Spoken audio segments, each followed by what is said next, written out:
Hypocrisy. Hey, what up, guys? Welcome to Lost Winning the Interwebs. I am your host, Nick Rekieta of Rekieta Law, a small law firm in central Minnesota that has never been on time, ever. So I just got wrapped up and enthralled. That's why I was late this time. I was wrapped up and enthralled because something's happening that I didn't want to talk about tonight, and we're mostly not going to. We're mostly not going to talk about that which shall not be named. Okay. So I know people are kind of tired of that story, that drama, that event. And I'm not super keen on talking about it all the time, every day either. Although today it really lit up. But even though it's really lit up and still lighting up, Ethan Van Sciver is talking about it right now. I will not be doing that today, other than a very, very brief kind of statement about what happened over the I guess was it the weekend, I guess, with the gravestone, the greatest crime to ever happen in the history of humanity, the most vile and disgusting thing, which I am disavowing. But I'll talk briefly about it and have a more serious statement on it. And then that's about all we're going to talk about as far as the fucking Eric July stuff goes today. I'm not going to sit and dwell on that. So I know people are concerned that every show is going to be an Eric July show. I'm a humble man who wanted to stay the fuck out of it. But when you wrap a lasso around me and drag me in, I'm going to talk about it from time to time, but not today. Not today. Ethan, trying to drag me in. Anyway, today we're going to be talking mostly about speech. We're going to be talking about speech today. Free speech, the thing that matters, is how I'm going to frame that, because it is. Free speech is the thing that matters. It is critically important to the function of our society, of our government, of freedom, of liberty in general. And there's a massive, massive attack on free speech happening in a case that we've been loosely following, and that is the Trump document. Well, the Trump election case. And the Trump election case is, it's a mess in general, in concept, in theory, but we're seeing something happen in that case and in the New York case and wherever. And that is this exceeding bias against Trump from the judiciary. Now, I know that people want, I shouldn't say people. I want to believe that the judiciary is largely neutral. The system is relatively neutral. And I think for most people, it pretty much is, right? Like most of us, if we're before a judge doesn't know you. They don't know your situation. And so they're going to treat you like anybody in front of them. Now, that doesn't mean they're not going to have a prejudice against you. For example, I know a judge who was very prejudiced against a criminal defendant in a case that I was watching and had to do a hearing for. It was all over the record. Wasn't my case, to be clear, but I got roped in for one hearing. It doesn't really matter. The judge was biased against the defendant from the start. Now, the defendant, of course, ended up pleading guilty. That doesn't justify the bias, but the judge was biased because of the accusation, which is the one thing that you're not supposed to be biased for. The accusation is an accusation. But the crime was horrifying, so the judge was biased at the onset. That's just how it goes. But the critical nature of that is while that is bad, and it is, if you or anyone you know were accused of the same thing before the same judge, he would be similarly biased. It wasn't the person standing before him that caused the bias. Trump is different. Trump is a political animal. He's a polarizing figure. He talks funny. He expresses opinions that people don't like. And he ran the country. He got elected by being a lightning rod for damn near everything. And he also thinks he's very smart. And I don't know what your opinion on Trump's smart is. That doesn't matter. The judge's opinion on Trump's smart is that judges might be the people on earth who think they're smarter than Trump thinks he is. And you got to remember that. Like, judges make decisions and rulings that alter lives all the time. Maybe they take your liberty for a little bit. Maybe they take your money, right? It's a speeding ticket. It's a red light ticket. Have you ever listened to a judge sentencing someone? If you ever get the opportunity, you got to do it. And I'm not a murder, not a school shooting where they're like, what you did was reprehensible beyond humanity, and your lack of compassion and remorse. Like, yeah, we got it. Psychopath murders 15 people. Not real human. Like, they're beyond some appeal to humanity at that point. Go listen to them admonish people in traffic court. Someone who runs past a school bus. Like, don't run over kids, right? School bus, the stop arm's coming out, and they're like, I'm late, and they go around the left side. No kids are even close to getting off the bus yet. Listen to him admonish that person. How fucking dare you? There are rules. You know why those rules exist? Are you even aware of rules? Have you heard of a rule in your life? You think you're above the rules? Those rules, you could have run over a child. Judge, I'm sorry. I looked down, I looked up, and the sign was coming out, and I couldn't hit my brakes, and I just swerved around the bus and was like, I gotta go. And you looked down. There are children everywhere. They're all over the roads. Speed bumps in that neighborhood. Some people call them. People like you. Scumbags like you who think, I've been driving so long, I can do it with my dick. Just steering wheel with your dick. It's fine. You can just waggle that thing around, can't you? Steer the car while you're eating your Chipotle, talking on the phone, typing up a paper at the same time. Like, it's wild. They have the highest moral authority on the fucking planet. And it's like, dude, you're going to go home and like scratch your balls, sit NYPD Blue just like everybody else. You're not important. But they are so self-important because their decisions routinely do this thing. They hold life and function in the balance. And it gets to you. It gets to their heads. It gets to anybody's heads. Anytime you're given some vaunted place, like, it's going to mess with you a little bit.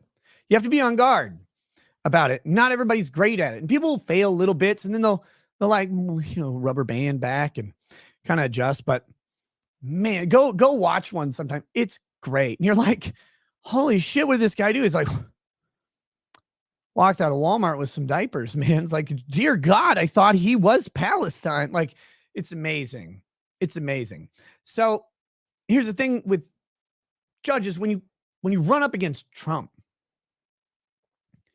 and you've got these egos clashing, genius meets genius, and you combine that with political ideological differences, and you combine that with the brashness of Trump, the moment he says a fucking word, they're seething.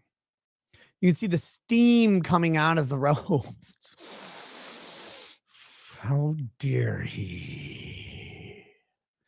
And so in Trump's his DC, I think the voter fraud case or the documents case. Well, I'll make sure and get the story up to have the right one. Long story short, Jack Smith, the special prosecutor, Trump had the audacity to insult the special prosecutor. You know, the guy who they literally appointed with a judicial motive to ruin Trump's life, election, future, reputation, history, business, everything in his. They hired special counsel Jack Smith. I heard he's a crackhead Jack Smith. They hired crackhead government hitman Jack Smith to take everything Trump has ever touched or built, bend it over a barrel, and just rape it to death right in front of Trump. Like, just pound it into oblivion. That's what they hired Jack Smith to do. And he went, yeah, that sounds good. We'll do that. And so Trump's like, this guy's an asshole. And the judge is like, oh.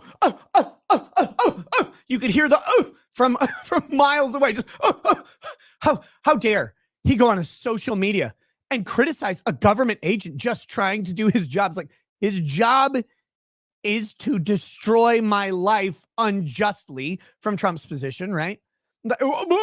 This is just a humble public servant. Jack Smith, he comes across as a humble public servant, doesn't he? All the time. The most humble, really. Even more humble than Trump himself. It's fucking amazing. It's amazing.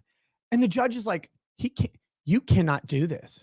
And Trump's like, of course I can. They're intentionally doing this to interfere with my ability to conduct a presidential campaign. I have free speech. I have political speech. I should be able to talk about, he doesn't say it in this many words, right? I should be able to talk about the political interference that's going on, the improper motives, the unjustness of this action, the fact that he works for Biden's DOJ, and this is clearly an organized political hit. Everything they accused me that I was going to do, that I didn't do, they're doing to me right now because I'm the biggest fucking competitor they have. And Biden is actually losing to me in polls over and over and over, and they can't figure out why. This is what they're trying to do to counter that. And the judge is like, no, you think because you're a candidate that you can say a negative thing about a prosecutor? And I'm sitting here like, fuck you, judge. Fuck you. Holy shit. So we're going to talk about that. We're going to get into that story. It's amazing. It might take me a little while to get through that story when we get to it because I'm passionate about speaking. I mean, fuck, I just gave it like a 10-minute intro and I didn't even pull it up yet. So we're gonna get into that. That's actually going to be kind of the bulk of the main thing today. And that's the majority of the show. That's not all of the show. I've got a couple other stories I've been sitting on because this Eric July shit keeps taking over the streams. And I was tempted today. I really was. When the shit popped off with Ethan Van Sciver today, I was tempted to make it an Eric July stream, but I say Eric July, but Rip-A-Verse, ISOM, drama stream. But I'm not going to do that. I am going to open with a couple updates in what's going on in the trademark lawsuit, in the Ethan Van Sciver stuff, in the gravestone stuff that everybody's freaking out about. And again, not going to dwell on it and spend a shitload of time because I know people are tired of this fucking subject. I also decided over the weekend, and trust me, like, it's going to be short on that one. Very brief updates. I'm not going to dwell on it for an hour. Don't worry. The other thing that is going to happen, not today, but in the near future, I decided to bring back a show segment, and it's in honor of the Rip-A-Verse drama, but it's not strictly limited to that. But in the future, maybe tomorrow, maybe Wednesday, my week's kind of weird, but maybe tomorrow, maybe Wednesday, maybe Thursday, depends on how everything plays out.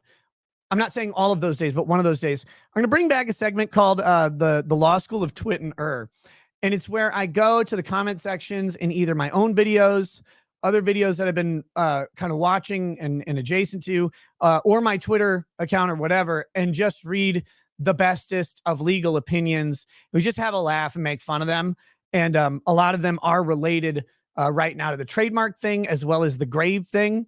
And that is so you might get some incidental contact drama from that, but that's really just about laughing at random people saying the dumbest shit on the planet in regards to legal analysis. So we'll probably do that again, not today, but tomorrow or Wednesday or Thursday, depending on how it goes. Friday, basically, will not have, almost guaranteed not to have a stream on Friday because my show with Chrissy Mayer is on Saturday.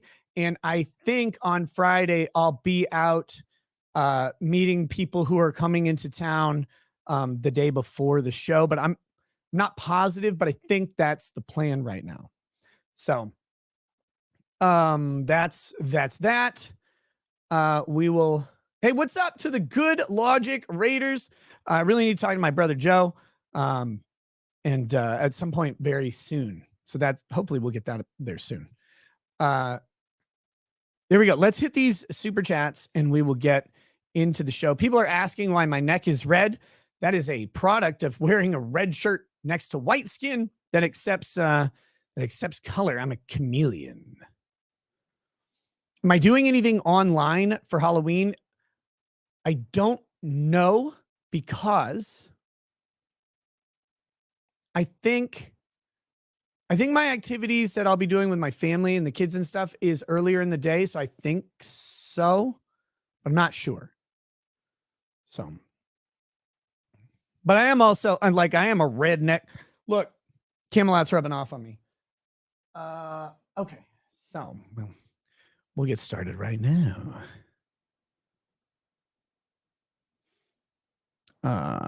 It says, yeah, tell that to MAGA asshole. Steve Bannon tells you to kill Americans every day on Rush Limbaugh's time slot. Who are you responding to? Like, I don't know what that is, but okay. I've never talked to Steve Bannon. Camelot's rubbing on me? Well, okay. Here we go. Stone Bleeds says, Nick, yesterday was the second anniversary of my grandma's passing. In her final months on this earth, I'd basically upended my entire life to take care of her. Toast for Shawnee Hansen Jensen. 10/24/35 to 10/15/21. Stone Bleeds to Shawnee Hansen Jensen. May she rest in peace. May each year of her passing dull the sting and sweeten the memory.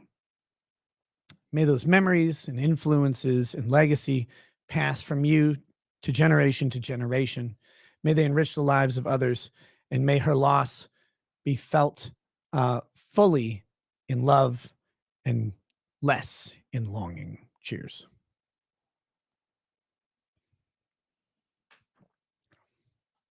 Do I have chew? Oh, disgusting. No. Oh my God. Ocean Redux. How dare you exist, Trump? I'm a judge. Didn't you know? 100% true. Your mental illness says if you are still watching on YouTube, you are a figgot. Definitely what they said. It's definitely they said figgot. Your mental illness. That was from over on Rumble. And by the way, the Rumble link is in the description. Is also in the pinned chat. If you want to pop over to Rumble at any time, you can. We will be making a switch over to Rumble after about an hour of the show. Okay. My favorite candy right now is the OG rolls of Sweet Tarts. Those are great. All right. Let's do briefly this Eric July Rip-A-Verse ISOM update. So, did a show with Ethan Van Sciver. I think that was Thursday. Friday, we had Andrew Branca on. It's great. We raised money for the letter and the shirt and all that stuff. Fantastic. Did a show with Ethan Van Sciver. We talked through the trademark thing. Eric had made a trademark video. The ISOM people responded while we were watching the other videos. So we covered both of those. And then that was kind of what was said about that. There's a big update, semi-big, I don't know. Could be a very big update. Time will tell. In the ISOM trademark dispute that happened over the weekend here. particularly, I think this was yesterday.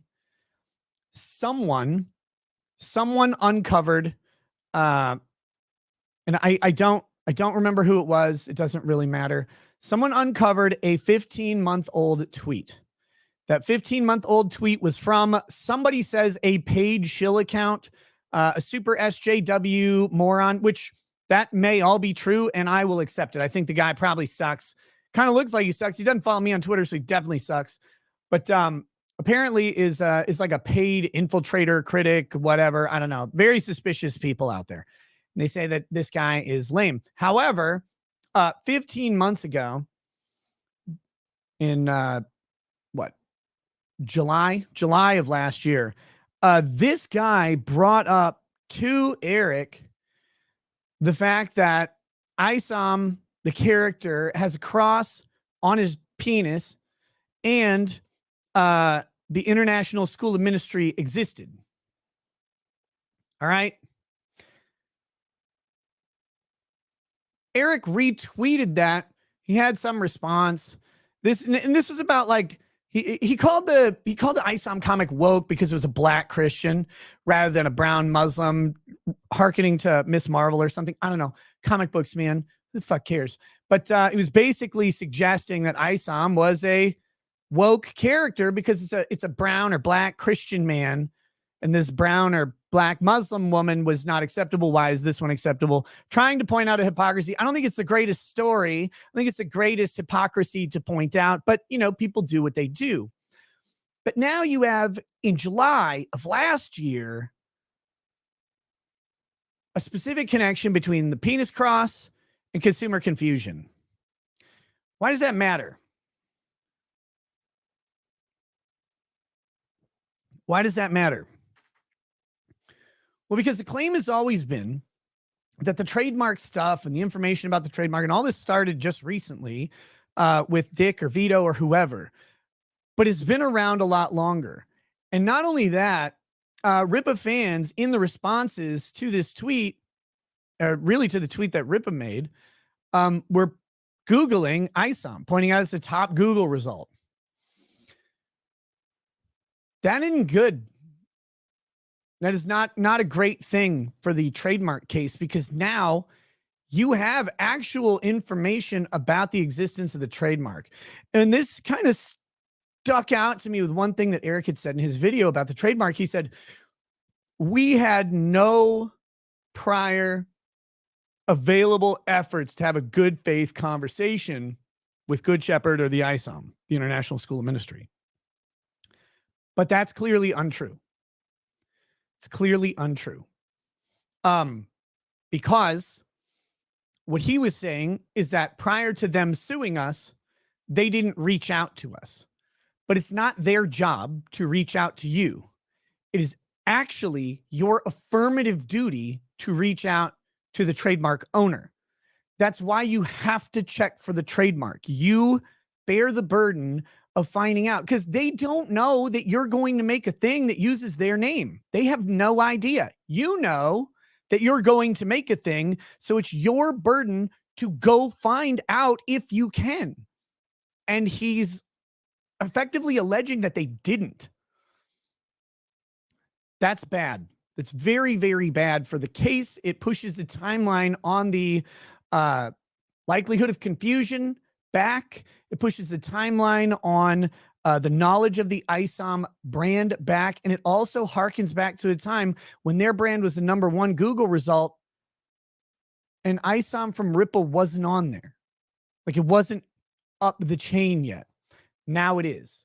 So that is an update. I don't want to oversell it in either direction, but that's going to change the entire calculus from what we knew a little bit ago to what we know now on why this happened, how this happened. I want to point out one final thing on the trademark, and then I'm going to move on.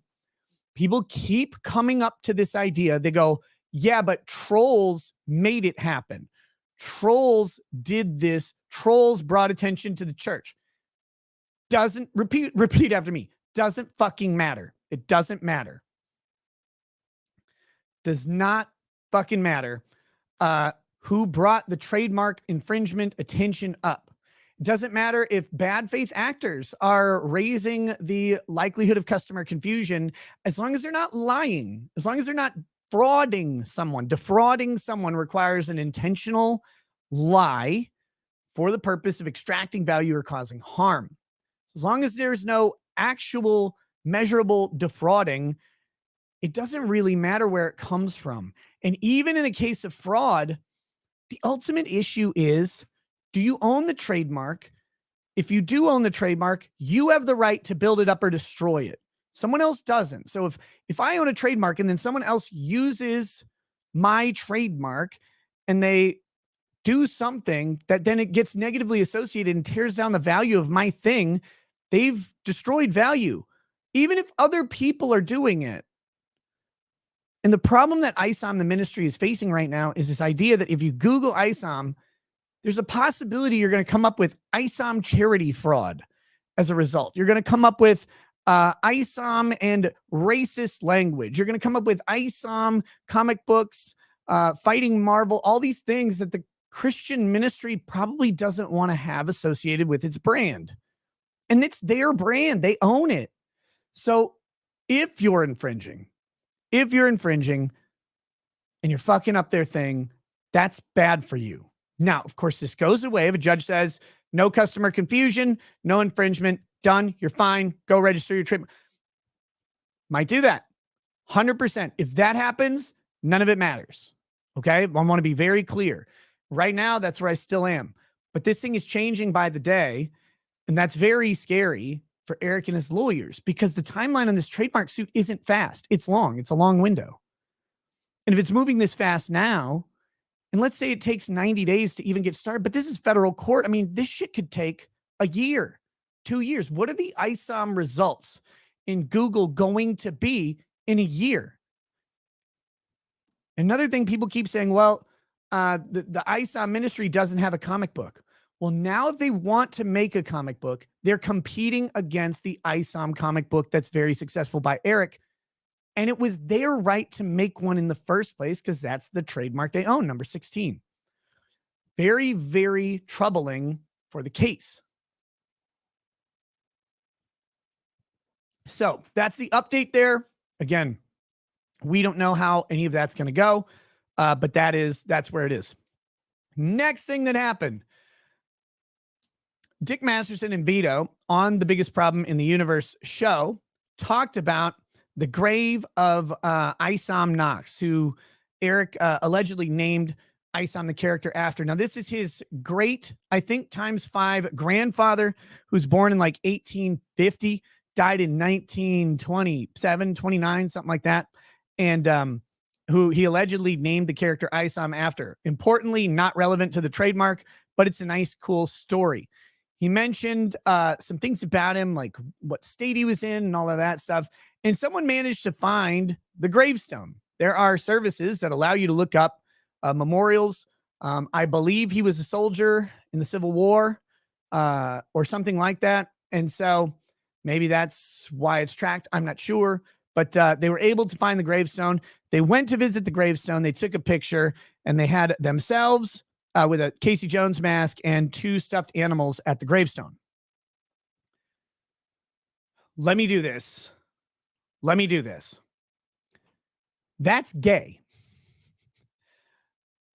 I have a very specific thing about internet bullshit in that I think it should always stay online. I do not think people should go and do stuff. But that's my opinion about what people should do. Now, Dick and Vito had made a joke on their show about doing that, or maybe they intended to, I don't know. And then an audience member who apparently lived in the area went and did it.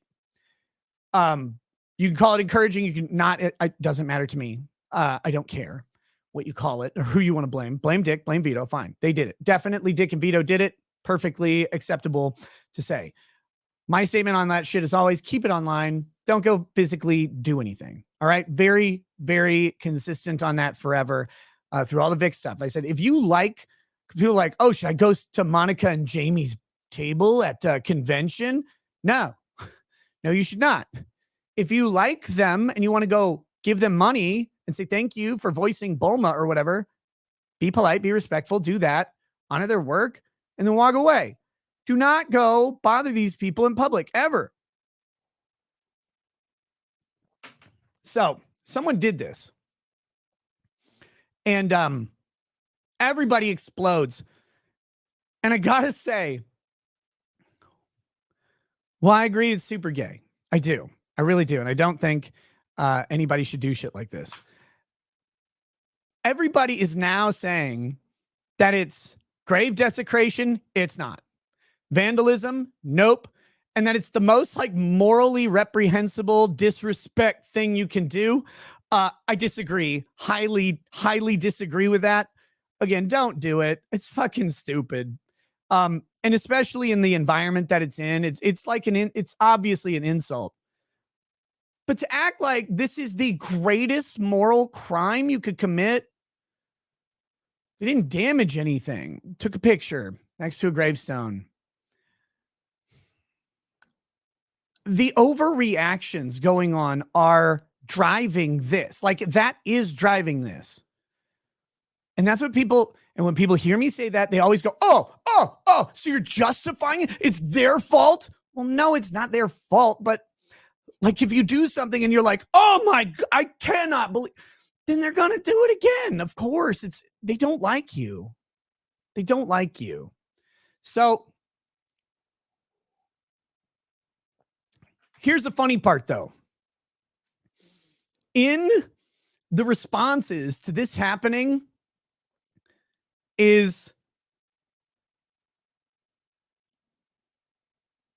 you should kill him. That's the response. That's the response, is you should murder the guy who did this for the disrespect. And it's the funniest shit. It goes straight back to the Riley going to the warehouse of, oh, air him out, ventilate him, kill him, shoot him, fuck around, find out. Like, fuck around and find out with bullets? Like, okay. Like, it's amazing. And you're like, what world do you guys live in? How are you not in prison? Now, again, to be very clear, I don't think Eric has said anything like that. It's the weird fans. And the fans, the Rippaverse fans, not all of you, I know some of you are out here, not all of you, but some of these guys are fucking insane. They're talking about murdering people on the reg, beating people, assaulting people constantly. Like, one guy's like, I saw three kids out around a grave pulling some bullshit like that. Let's just say me and my friends left permanent impressions on him. Like, what'd you do? Go show him your cock, you pussy? What are you talking about? Permanent impressions? Did you go like rape a minor? What the fuck are you doing? What are you? And this guy's like admitting, saw them touching a gravestone. We went out and handled it. You handled it? What did you do? You go beat him? Like, let's take the most charitable thing. You went out and beat him? That's what he's trying to imply. Big internet fucking tough guy, right? Like, oh, you saw some kids in a graveyard and you went and beat them with your friends? You're admitting to this online? How long ago was it? Another guy's like, I wouldn't go do anything, but my brother, I'd send him to go fuck him up. What? You'd send a brother to go fuck him up? Like, what is this? These people have a massive disconnect with reality. And everybody's an internet tough guy. It's always the funniest shit, but it's like, dude, if you go steal a gravestone, that's fucking awful. You go like dig up and fuck around with a body or a casket. Don't do that shit ever. That's actual crimes. That's actual crimes. Going and taking a selfie with a gravestone is in poor taste at the time, but it's not a crime. And anybody who says it is should fist themselves. No, you fucking retard. But there you go. There you go. That's the current happenings there. My statement to remind people is, yeah, don't do that thing. Don't do that. Don't do that.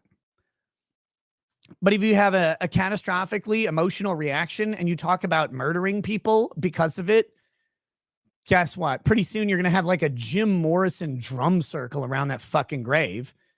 because you told them how mad it made you. And let's get one thing like real quickly clear here.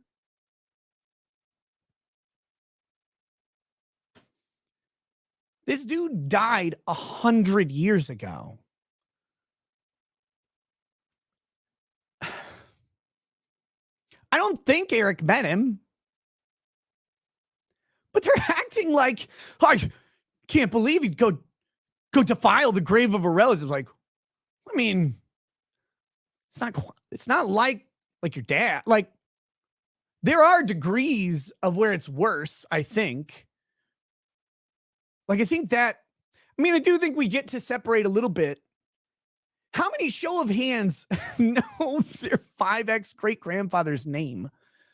I don't know. But again, don't do like I don't want to undermine my own point. I know I did, but I don't want to do it too much. Like, just don't do this shit. Stop doing stuff in real life. Like, it's online. It should be jokes online. That should be it. That's my opinion on it. But Jesus Christ, the response has been something else. The final thing we'll get to in just a minute. VVV Prince, Nick, unpopular belief. Israel has been messed up for the past 3,000 years. Why are we worrying about a conflict between two nations that doesn't concern us? Israel needs to get their ducks in a row, and we need to focus on us, not them. Wait, so in watching the Vito and Dick Biggest Problem show and finding out what the fuck happened with his grave, they did talk about Israel and Palestine. And it turns out Vito is the most retarded person on the planet when it comes to talking about basically any subject. And he's like, why don't the Palestinians just leave? They can't, Vito, they can't fucking leave. Palestinians can't just go to Egypt. That's the whole reason that they're there. The whole reason the Palestinians are in Israel is because they can't go anywhere. No one else would take them. Egypt, Jordan, all these places, they're like, nah, we're good. And so then Israel has them in these specific places. That's why it's such a fucked up situation, is because you effectively have this occupied territory, and people can agree with it or disagree with it, but it is the reality. You can't just fucking leave. But yeah, it is a long time conflict. And the reason that we are having to worry about it is a multiple fold. Multiple fold is this. Everybody makes money off of worrying about Israel and Palestine. It justifies everything they do. Oh my God. Israel hit a school in Palestine. China doesn't like that. Now China will sell weapons to Afghanistan. It's like, wait, huh? Oh my God. Israel, a bomb hit something and killed a civilian. Well, Iran is going to kidnap some people from whatever and throw a gay off the rooftop. Wait, what? It's the scapegoat for literally everything is the Israel-Palestinian conflict. It justifies every action for every country, including us, right? U.S. gets to use it. Oh my God, Gaza bombed Israel. Like, well, yeah, it's Tuesday or whatever. They're on schedule, and they're like, "Whoa, we're gonna send $7 billion and some nuclear weapons to Israel and also to like."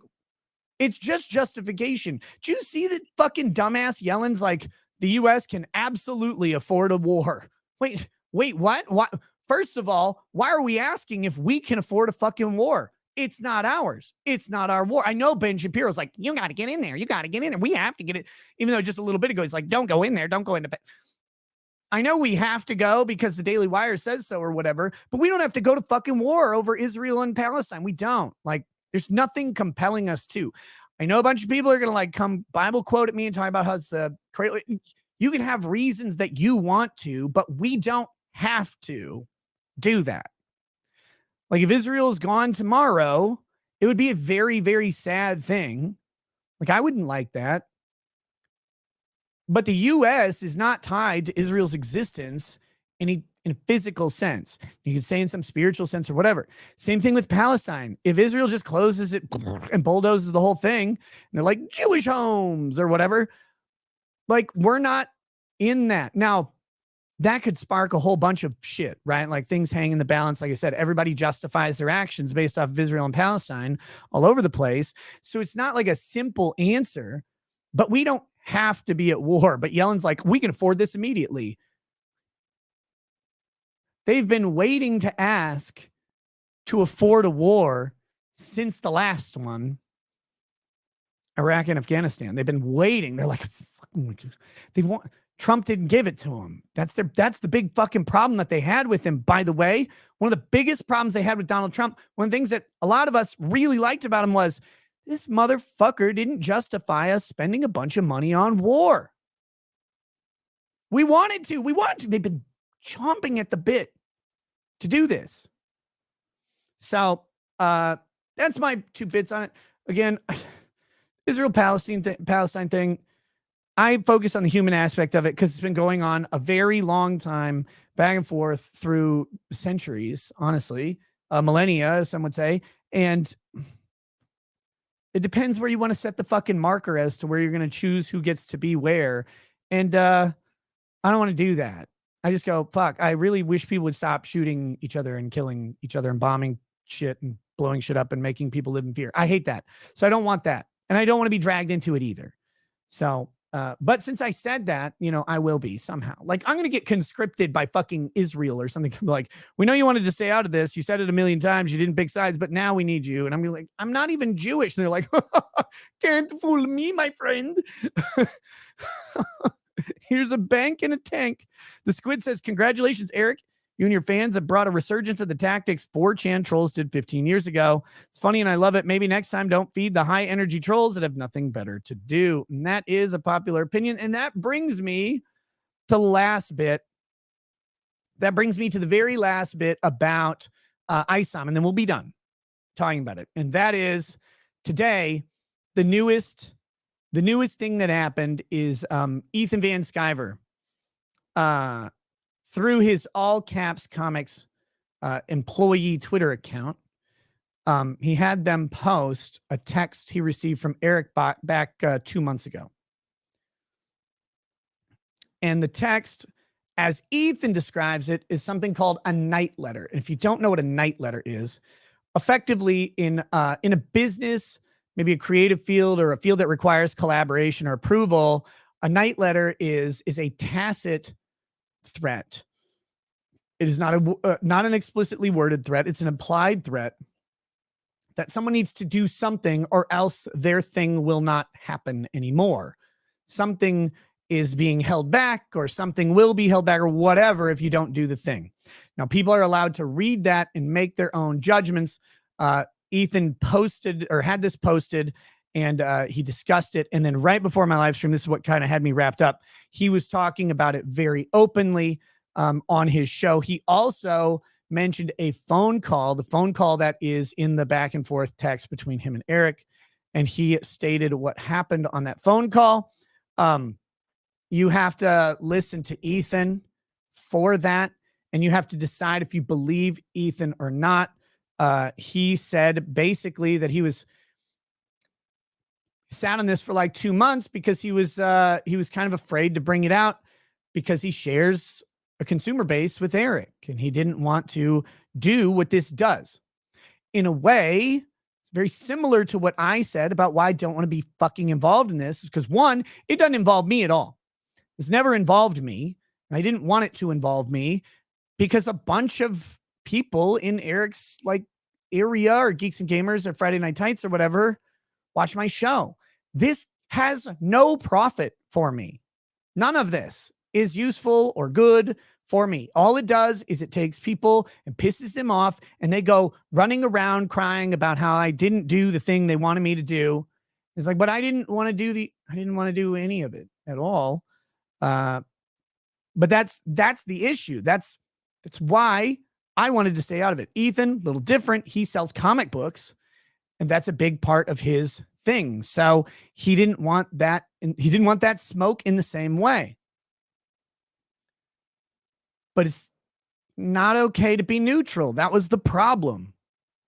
It wasn't okay to be neutral. And so now it's twice that it's happened. People are like, well, you could have just ignored it. Yeah, I can. Could have. But let's be very fucking clear here. The reason I wanted to ignore it was business. It's a spat between two grown men. You guys can fucking deal with it. I'm not involved. I'm not selling you fucking comics. Not selling Vito's comic. Not selling Eric's comic. I don't give a shit, but Dick does. Like, I really don't. I can like it, dislike it. It doesn't matter to me. You guys deal with that shit. Not on me. Doesn't involve me. I don't want it. But if you keep beating my name into the fucking rug, and let's talk about the effect of that. Let's talk about the effect of that. Dick didn't try to drag me in. Dick didn't try to drag my name or beg me to support him or anything like that. And the people who watch the Dick show and watch my show, no impact. But Eric bringing me up, oh, he's not as objective, not so neutral, blah, blah, blah, doing all this stuff. What did that do? Was that neutral to me? No. That is the night letter. That's the message. And RIPA fans who watch my show and people who maybe hadn't found my show yet are suddenly like, yeah, this guy, what the hell? He should be condemning his partner, his boy. He should be doing that. Why isn't he doing that? He's violating his principles. No, I'm not. Not for a fucking second, by the way, did I violate a principle. You assigned a principle to me that I don't have, and then you told me I needed to have it based on your misunderstanding. And when we did that interview, came at me with all the things that I didn't do. I pointed out to him, I actually did all those things. All of the things that you said. He's like, oh yeah, I guess you were neutral. Guess I was, right? Was neutral. Damage was done though. But that was it. That was the end of it. Then I wake up and my name is being fucking dragged again by one side again. Well, if you beat my name into the rug, I'm going to grab it and fucking pull. I sat on this shit for almost as long as Ethan. Fucking list and all that shit. I didn't want to say any of it. I knew all of this. I knew about Ethan. I could have brought this up a long time ago. Back before it was so hot. Back before it was stupid. But I didn't want to. It's not my fucking fight. Leave me alone. That's all I asked. But now people are like, why don't you ignore it? Hey, fuck you. Why don't you ignore it? Why are you in all of my tweets? Why are you in all of my comment sections? Fuck you. This is why. You don't want me to. You want me to come around to your side. I won't. It's done. You burned it. Leave me the fuck alone. That's all I ever asked.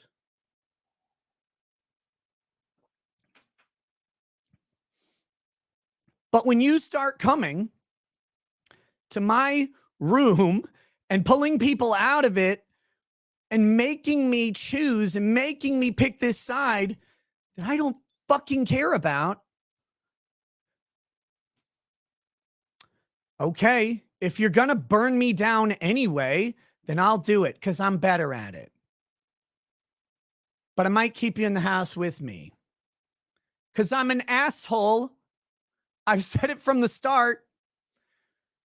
And here's the final thing.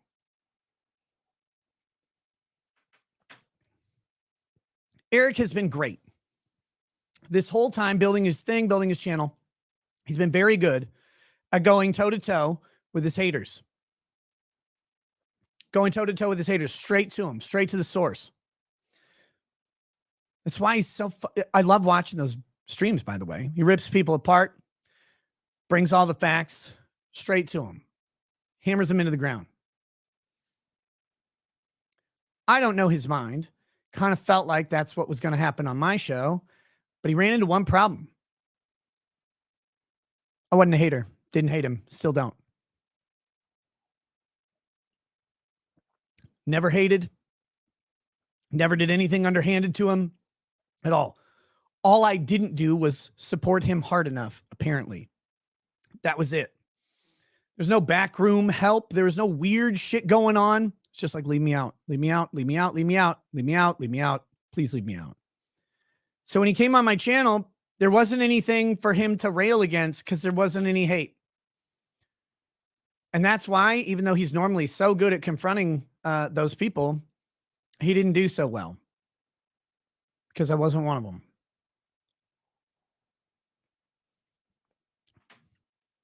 Still am not, but people won't believe it. So no use in fucking trying to say it over and over and over again. I said it for months. I sat on all that bullshit for months. Sat on the list, sat on the side eyes, the tacit shit, my name getting brought up. Go back and watch that stream. Go back and watch that stream and look at my reactions and listen to what I say. The one where he did that How I'm Feeling video. And I reacted to it. We just played it. I answered a couple things in it and I reacted, but I said, I'm not changing my position. I'm not even going to restate my position because I've said it so fucking much. But then I said, the mask always comes off. The reason I said the mask always comes off is because I already knew this was coming. The reason I already knew this was coming is because this always fucking happens. And people always come at me for some fucking reason because they want me to be the thing for them. And when I'm not, they get mad. And so then they come at me and it's like, but I didn't do anything. So you got this problem. Like you don't have a fact to support your thing. You have anything to support your argument. Me, I've just got, I want out.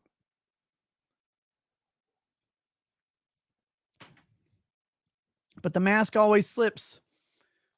I already knew what all the fucking criticism was. I'd already heard people talk. Creators talk a lot. And you never know who you're talking to. Like what I mean is you never know who the other people are talking to. You never know where the word's gotten out or gotten around or whatever. But I knew about all of this. I knew about the behind the scenes animus. I knew about all that fucking shit and I hated it, but I didn't care. I don't care if you don't like me. Just don't drag me into your shit. That's all I wanted. So when people ask me for the 10 millionth time, why don't you ignore it?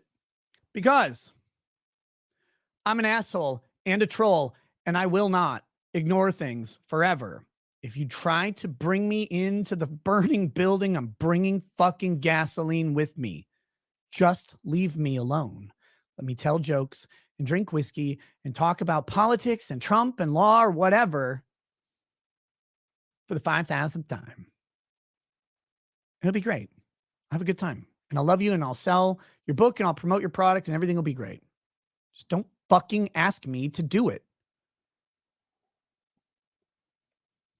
Because eventually I'll say yes. And you may not like where it goes. That said, we're done talking about the fucking ISOM stuff. If you want more information about that, go watch EVS's live stream that he did or is doing. I don't know if he's still going. Go read the Twitter shit. The shit will be mostly updated on Twitter. And that's that. I really hope there's no more fucking updates in this thing anytime soon. Because I know people are like, Nick loves the drama. I fucking hate talking about this. All it does is take people away. It doesn't drive super chats. It doesn't drive audience participation, views. It doesn't bring people to Rumble. It's not new subscribers. It's the opposite of all of that. It's the exact opposite thing. But I don't do things because they're right. I do them because they're right, if you know what I mean. So, all right, here we go. Let's move into this fucking Trump shit. And Moncor002 says, don't get mad at the interwebs, guys. Don't do it. It's a rookie mistake and everybody fucking makes it. All right. So here we go. The election gag order. I'm going to start this. We'll move to Rumble in just a little bit. Half Irish says, DUI guy said the IDF isn't interested in drafting people over 39. You good? Wow. Just go ahead and dox my age. I know that's cool. That's cool. You just doxed me as fucking old. Very nice. Half Irish. Thank you.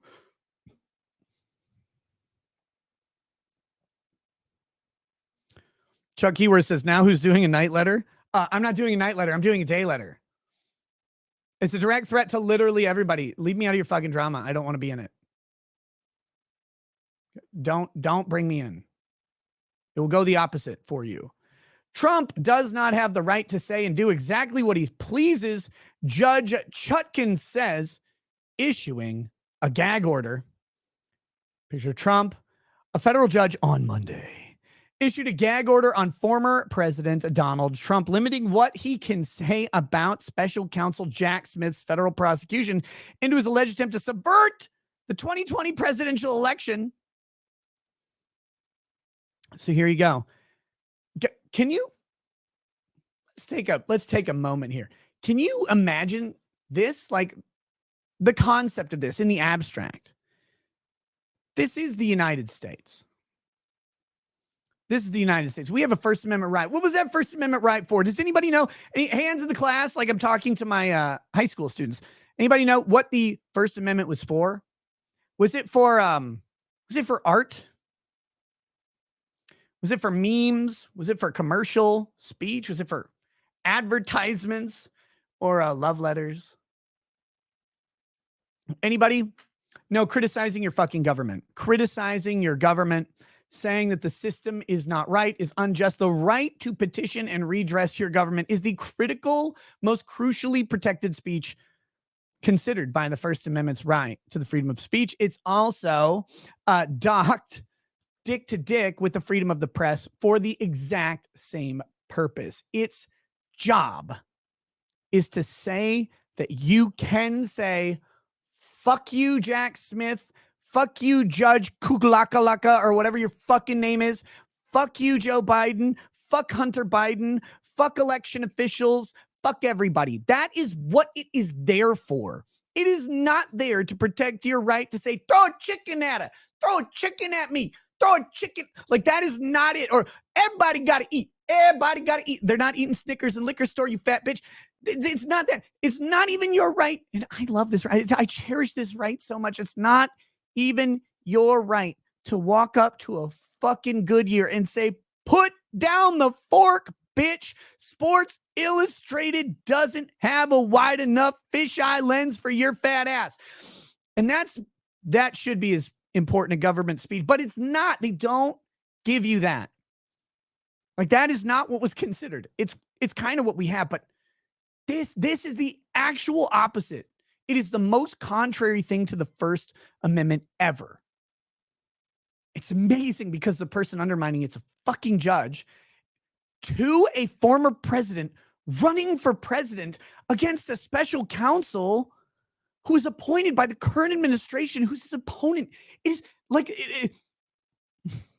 how do I word this? It's like you're looking at the Forbes list, okay? And you're like, I am money philic. God, I love those 20s. I love those dead presidents, right? In Hamilton. I'm money in Franklin. I am money philic. I just want to see money. And that number as it goes higher, like edging until you go, right? Like that is what it is. Like you're like, give me that Forbes fucking 100 list. Yes. Oh God, the older they are, the better. Oh, it sorrows me. And you're like, I'm just going to shower myself, right? Because it's so awesome looking at all these numbers. And normally you're talking about like, the 4 or 5 billion or whatever heirs. You're like, God, it's so much money. Oh, look at how many yachts that is. Oh God, you just never run out. Like you could spend all of it every day and it'll come right back tomorrow. Okay. And then you see Elon Musk and he's so fucking far ahead. He's so far ahead of all these other people. It's a different league. It's not just a pinnacle, right? It's not just like a linear thing to the top. It's like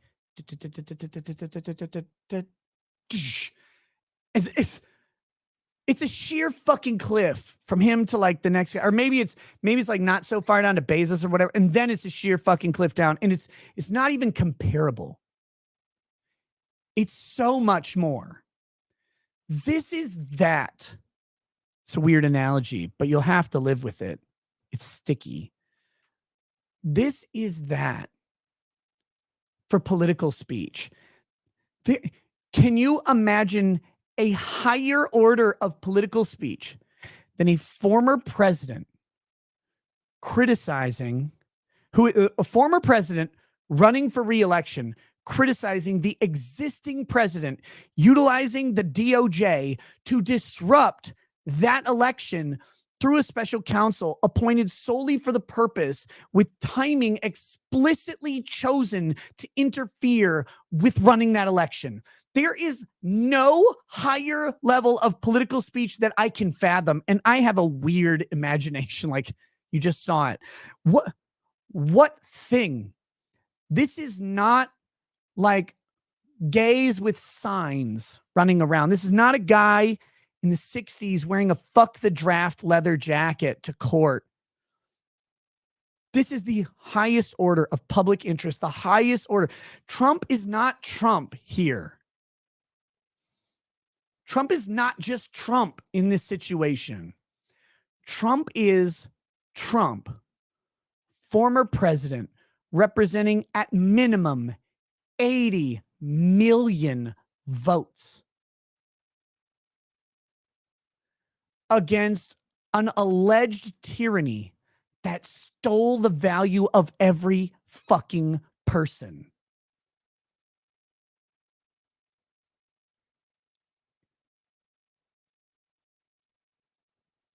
It's unfathomable. It is half the political will of the country being censored by one judge in DC against a weaponized tyranny of the state. And make no mistake, Jack Smith, let's get rid of this stupid article for a second so I can speak directly to his asshole. Jack Smith, you are the baton wielded by the fascistic, demanding, tyrannical diktat of the state. You are the baton in the hand of the cop whose badge means he beats people at will. You are the warrantless search, seizure, and execution of civilians in the night in the Iron Curtain. That's your job, to be the existence and expression of tyranny in an allegedly free society. You are a targeted thug. You are the Jack in Jack Boot and Jack Off and Jack Smith. You are all three of those. You are the felched remnants of government fucking itself in the ass to shit on the people. And you do it with a smile and aplomb. No regard for the Constitution and all regard for your resume and your political biases. You're a disgusting, worthless creature. And you are now empowered by a corrupt judge, an arm, not really, just a pinky of that system, sent to finger the asshole of 80 million Americans looking for drugs that don't exist. And those drugs are speech and thought crimes. That's what you are. You're the worst small town prosecutor teamed up with small town tough guy, alcoholic detective who will beat you in a bathroom, pull you out, take the photos and say that's how you came in. You're garbage. The judge is garbage and the system is garbage. I don't care if Trump is actually guilty, because the circumstances by which you are prosecuting him are unjust. The only difference between your order and a KGB Putin order is the absence of radioactive material. For now. But let's see what happens if Trump wins his presidential immunity motion. Let's see what happens there if your case is stayed by the Supreme Court. Let's see how long Trump lives, and let's see who buys him his sandwich. Will it be you? Maybe.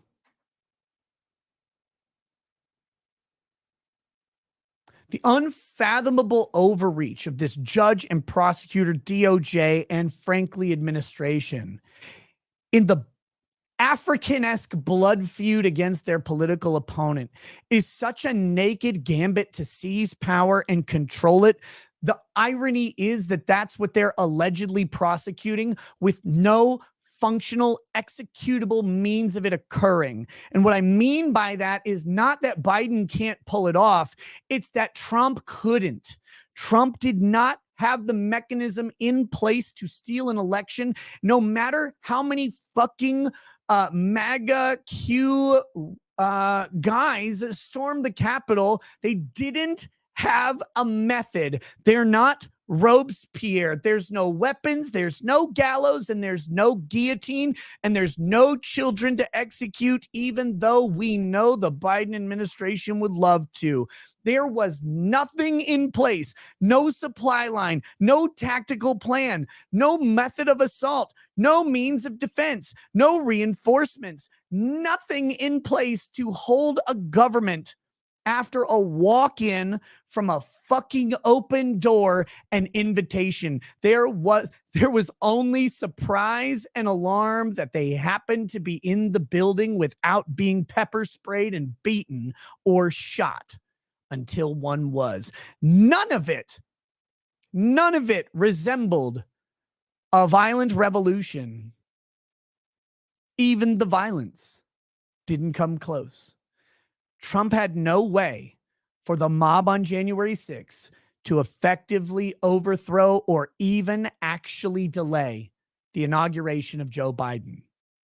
But Joe Biden is employing an actual method that stands a chance to interfere with an election that does not happen yet.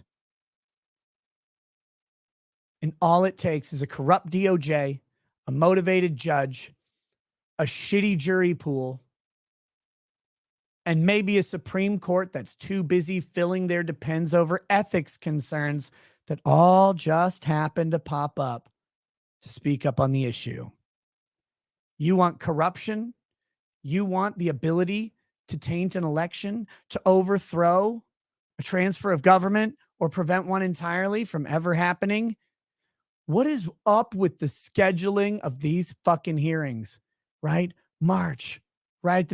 Was Super Tuesday. Trump's supposed to be at a hearing on Super Tuesday. We can't be out rallying things. Can't be delivering. We got to be at that hearing, right? Got a hearing going on that's going to take over the news. Why is that?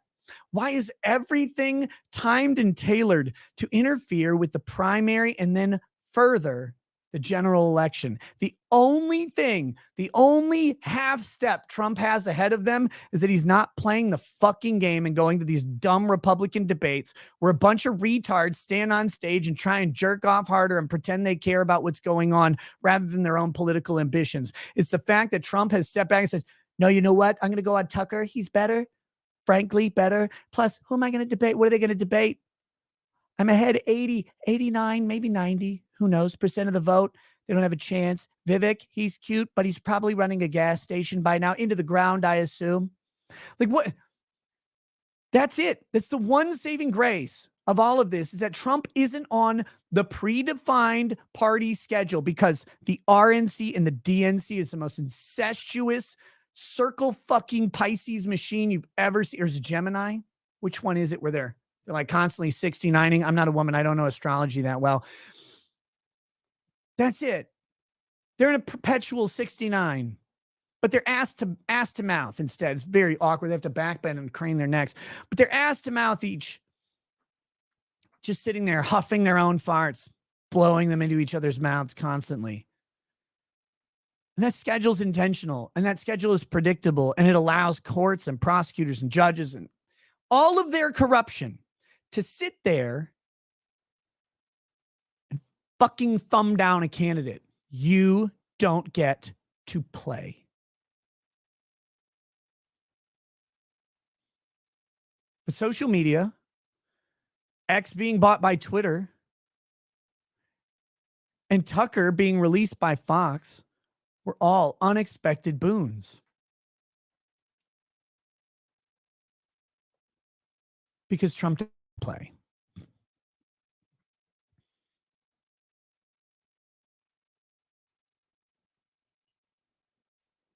And they don't know what to do with that.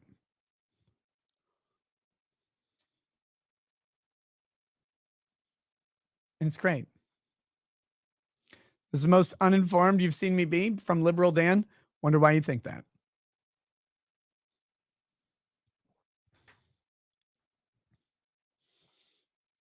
Here's the thing, Liberal Dan. If you don't understand that Donald Trump has every interest in investigating an election, getting advice from his lawyers about it, and talking about it while he's still president, and that every act he's accused of in this case specifically falls under that, and it should obviously be presidential immunity, something that has existed in concept, if not in concrete jurisprudence, since 1891. If you don't understand that, if you don't recognize that, then it's entirely because of your bias. Is he allowed to criticize the DOJ under the order? Not Jack Smith, though. Here's the thing, Liberal Dan. Here's what you don't understand. Any gag on Donald Trump in this situation is a tyranny. And here's the other thing that you may not be getting, because I don't know why people don't understand this. We're talking Trump. It's a very specific circumstance. It's the pinnacle of political speech. I went through a whole thing on it. But here's the reality. If the circumstance was you and a traffic ticket, the gag order violates the very fucking core of the foundation of this country. The very core of it. It doesn't matter the charge. It doesn't matter the person. And it doesn't matter the counsel or the court. All that matters is our court system is transparent so everyone can watch. Our court system is open so everyone can attend.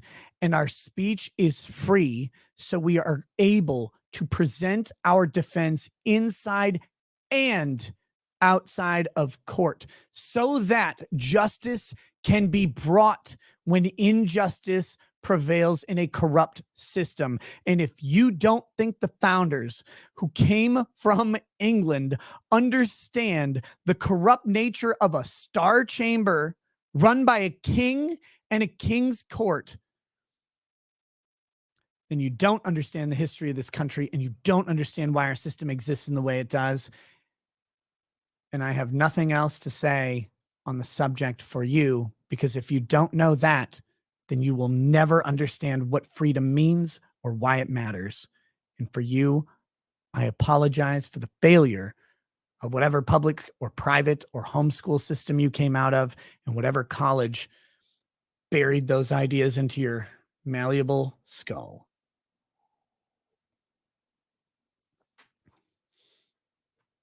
All right.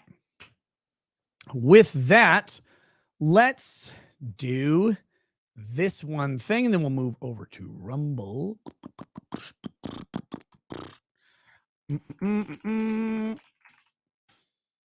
Guys, we do have a sponsor of the show today who I would like to talk about very briefly. Fieldofgreens.com promo code knows. Field of Greens is an organic superfood. It's a really easy way to deliver some fruits and vegetables into your diet. Now, I know this makes no sense in the context of everything I'm talking about, and I don't even have a witty transition for it. And the worst part is I don't even have some Field of Greens to drink along with it, because I drank, I think, 4 canisters of it, which all ended up being delicious. But that should be a testament alone to the product, because it was given to me and I have no contractual obligation to even drink a drop. Actually, they gave it to me. They said, do what you want with it. I decided to use it for the spots and actually drink it while I was off camera as well, because it's just fucking good. And I don't eat enough fruits and vegetables. And if you're in that same boat with me, maybe there's a good reason that you should try it too. Because for me, it's all about time. I don't have a ton of time to cook vegetables all day. I usually only eat 1 meal a day, and I'm usually on the run. I'm a very, very busy guy with 5 kids and a wife, all of whom need me to do something during a day, usually involving driving. So with that, Field of Greens is a great way to get this stuff on the go. Sometimes with you can mix it with whatever drink you want. You can add a little liquor to it. Don't ask them. They'll tell you. I don't know what they'll tell you. It doesn't matter. Don't listen to them anyway. I'm the expert here. Add liquor to it if you need to. Drink it in Propel, Gatorade, water, lemonade, whatever suits your fancy. Try it with different stuff. And enjoy. Fieldofgreens.com, promo code knows. Save yourself a little money. It's not cheap because it isn't cheap. It's high quality. It works well. It tastes good. And it gets you that basic health boost of just having a better balanced diet. So especially if you're fat, try that. Oh, and if you're fat, they do have the lean burn pills. It's a 30-day dietary supplement to help you burn fat and calories at a higher rate. You can get that on there as well. And the promo code should work for that. Go check it out. If you are a fat looking to be a less fat, then you are already far on the road to non-fatness. And I applaud you just for the attitude change. But you can make some leaps and bounds in their dietary supplement. I have not tried that one. It's just a pill that you eat or whatever. I can't tell you if it works because if I lose any more weight, I'll die. I lost a bunch of weight on my own prior to that. Never had too much trouble losing weight. It was all just about disciplining my diet. So I finally did that, lost weight. But this is for people who have trouble disciplining a diet or maybe haven't done it before. This will help you with that stuff, allegedly. I can't vouch for its success, but they say it's good. I don't have to say it's good because they don't tell me I have to say anything. I could say this product is trash and don't buy it. That's my contract, by the way, is I told them I will not advertise your product if you tell me what I can and can't say. And they said, we don't want to tell you that at all. We will give you a guideline script. I'm clearly not following it, right? We'll give you a guideline script, but what we would prefer is for you to make it your own. Tell people what you think about your actual experiences with the product, and that would be the best way to do it. I love companies like this. I hate scripts. I hate anybody who tells me what to do or what I can't do, and I tell them no. Field of Green said, go for it. I said, what if I put liquor in it? They said, no comment. Check it out for yourself, guys. It is a great way to do that. Also, thank you for sponsoring the show. Field of Greens, thank you for sponsoring free speech, unlike the judge in this case, unlike Jack Smith, unlike Joe Biden. He doesn't even support the free speech of his own dogs. He just kicks them. Can we just put Fetterman on a leash and put him in front of Obama or in front of Biden? Same thing. In front of Biden so he kicks Fetterman? That'd be funny.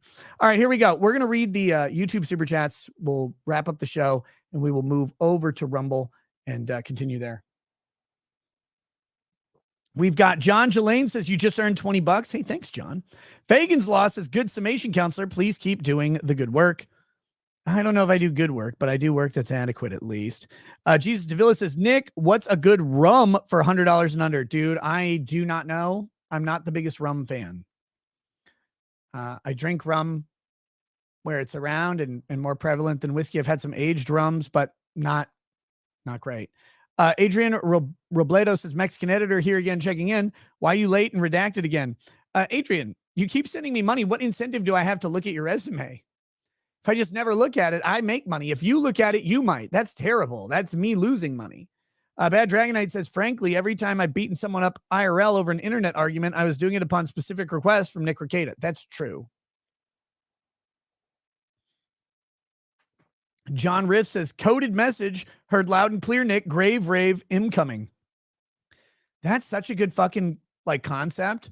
An October grave rave would be so funny. Not involving Eric July, okay? Like a general grave, like around here or something. Maybe I'll buy a graveyard. I don't know. An Indian graveyard. That's what you got to do. An Indian burial ground. That's the best place to do that stuff. There's got to be one of those lying around where no one cares about it. Rael says the end times will happen when they're going to, and literally nothing anyone anywhere does or does not do will affect it, no matter how much they say. Yep, that's a perspective. I don't know if that's Calvinist or just everybody. Baldo Gagger 4000 says, Nick, make sure you take a Baldo for the Steel Toe crew. Mentioned it today, and she seemed really interested. but you didn't want it in his butt. Lol. Wait. You can't just, I mean, I guess in theory you could shove one in a, but typically it has to be attached to some balls. Like, that's the whole point. I am confused. I'm confused. Megan Fox raid. Wait, Megan, you were streaming? What the hell's wrong with you? Guys, I need to do a show with Megan soon. Either my channel or her channel. It doesn't matter. I haven't talked to her in a long time. James Gardner says, your show is cool and fun. Fuck everything else. Please. Please.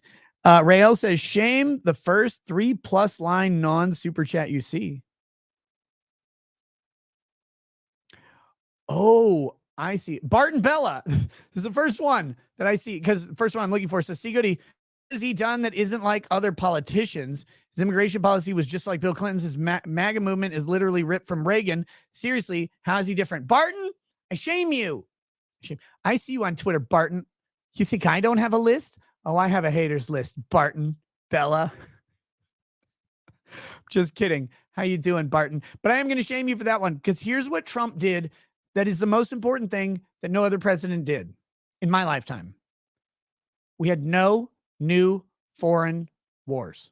That's, and it's weirdly simple. No new foreign wars. That's it. It's so like such a small thing in concept, but and to be very clear, when Trump fired missiles, the Titan missiles, and blew up was it an Iranian airfield or whatever? I was like, what the fuck are you doing? Please keep us out of war. Please don't do that. And then we didn't have a war. And there's some other times where it's like, oh shit, we're going to get fucking roped in it. And we didn't. That was simple enough for me. Syria was not a new war. Syria was an existing war under Obama. And actually there was, Trump believed we were withdrawing from, do you guys remember this? This is such a weird one. It's like Syria. Trump believed we were withdrawing troops because his actual Army Council said there were lower numbers of troops there than there were. They lied to their commander-in-chief. Blatant insubordination. They should all have been court-martialed. It's crazy that they did that. They came out and they're like, we just didn't tell him. Like, you didn't fucking tell the commander-in-chief? Yeah. That's my thing. Look, Trump is not the greatest politician on earth. He's not ideal. That doesn't even matter to me. I don't, it's not a secret. I'm not his biggest fan by a long shot. I have lots of criticisms of his wording. I'm not an authoritarian right. I'm not on that side at all. I'm not the biggest fan of some of his trade policies, which increase the cost of my whiskey, for example. But man, I didn't want foreign war, and he didn't give me any. So that's what I want, or that's what I liked about it. So Drop Barracuda says this gag order is like an episode of the Twilight Zone, and I mean the proper classic Twilight Zone, not that peppermint licking reboot series. Viral Short says testing. Hey, what's up? Test passed. He also said, hey, Nick, I want to remind Eric July, does he know anything about the case of Vince McMahon and the World Wildlife Fund, which Vince had to change from WWF to WWE after he loses a lawsuit? Yeah. And again, people get hung up on, people have the trademark shit so wrong on Twitter that it's crazy. And like, you try and correct it and they just don't. They're like, you can't trademark a name. And I'm like, Taylor Swift has her fucking name trademarked, and she has her initials TS trademarked. So you definitely can do a lot of these things. Wendy's, McDonald's, like a lot of things. You can't trademark an acronym or an abbreviation. BMW, VW, BP, BOA, like all shitloads of these things all exist very easily if you just look outside, even look in your own house. But that being said, people don't understand treatment. They're like, well, brand confusion. Like, no reasonable consumer would look at a Christian ministry in a comic book and think that those two things are the same. Guys, a likelihood of consumer confusion was found between the World Wrestling Federation and the World Wildlife Fund.